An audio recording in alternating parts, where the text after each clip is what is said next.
How to recover deleted Snapchat photos, videos, and messages in 2024. Whether you've accidentally deleted something or just want to retrieve old memories, I've got you covered, so let's dive right in. First things first, let's check if your photos and videos are saved in Snapchat memories. Open the Snapchat app and swipe off from the camera to access your memories. Here you'll see all the snaps and stories you've saved.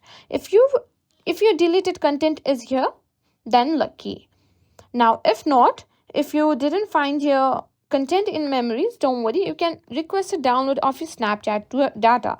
To do this, tap on your profile icon in the top left, then tap on the gear icon to go to settings. Scroll down to my data on the account actions. Here, you can request your data, which may include some deleted messages and other information. You'll receive an email with a download link once your data is ready.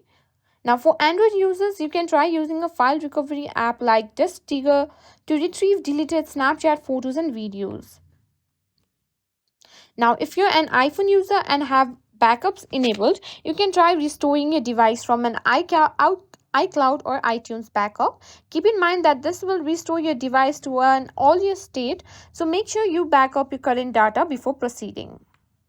If all else fails, your last resort is to contact Snapchat support. You can reach out through the app or visit their website, explain your situation, and then they might be able to assist, although recovery is not guaranteed. Be clear and detailed when explaining your issue. And that's how you can try to recover deleted Snapchat photos, videos, and messages in 2024.